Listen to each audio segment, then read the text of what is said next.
I'm here with the Solidoodle Workbench, and one of the biggest issues I had right out of the box was this extruder would not move forward and backwards when I first started. It just would not move.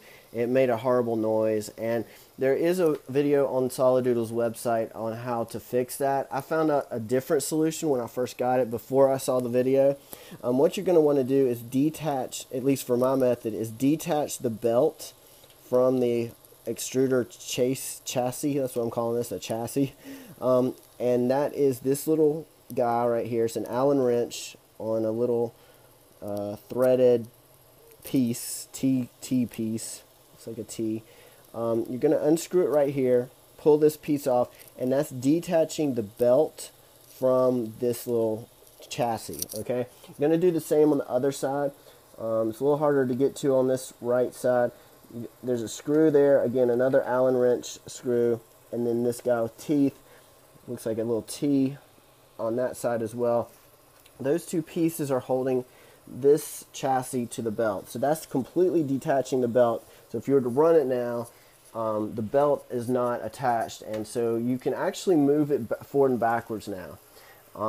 Now if you can't move it forward and backwards this easily, you may want to grease the belts. Excuse me, grease, not the belts. Don't grease the belts. Don't grease the belts. Oh my goodness. Grease this rod. Be careful not to get grease on the belts, actually. That's what I meant to say. Grease these rods. Okay, that metal rod on that side and the metal rod on this side as well. Grease those. Try not to get too much grease. You don't want a lot of grease caked up there. But grease those so it's nice and smooth. And then try with two hands, one hand on the right side, one hand on the left side. Try moving it back and forth. Try moving the extruder back and forth. The other thing I did and recommend working on or taking a look at is the belt tensioning. So you see my belts are tensioned. They're taut, but they're not super tight. I've actually already done this, but if you go in here, you'll see a little gear toward the front of the machine. If you loosen these two Allen screws, there's two Allen screws. Come on now, focus. There we go. There's two Allen screws, one on the right, one on the left. If you loosen them, they make the belt super loose. So you see that belt's way too loose. It's all about to fall off. If you tighten these, and there is a little lock nut, so you may actually have to loosen the lock nut in order to tighten them.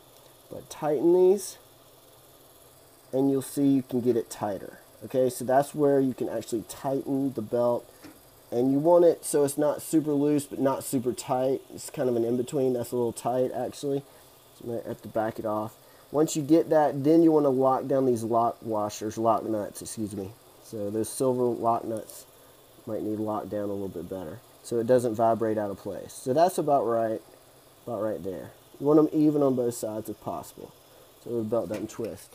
Now once you get that, what I'd recommend, just move it back and forth, make sure it's moving nice and smoothly, and then you'll need to get your pieces that you took apart and restore them. And once you restore them, let me move the extruder to the right a little bit. Once you actually put these back in place, and you can pick a spot, really any spot should work. I try to do this in the center, try to start in the center and end in the center. It really shouldn't matter. Just going to hand tighten these a little bit for now.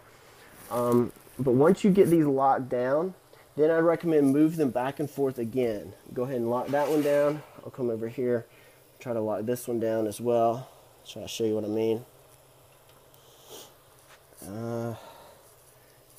Need my Allen wrench here, where it went. I'll just try hand tightening it for now. I do want to make sure I tighten this with the Allen wrench.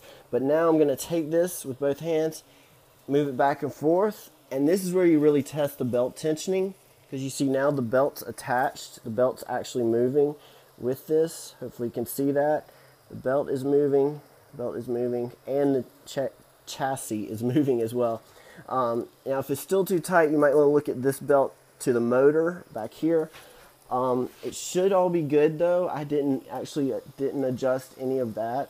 I just added a little bit of grease, and I noticed as you go along you'll still have to add some grease to this, lubricate it. You may actually also have to make sure it's aligned this way and doesn't get twisted. So Doing this, moving this back and forth, will also help you to make sure that this stays in alignment, and you should be able to move it with one hand like this, with pretty easily, and not too much pressure. Okay, hope this video helps, and have some good prints with it.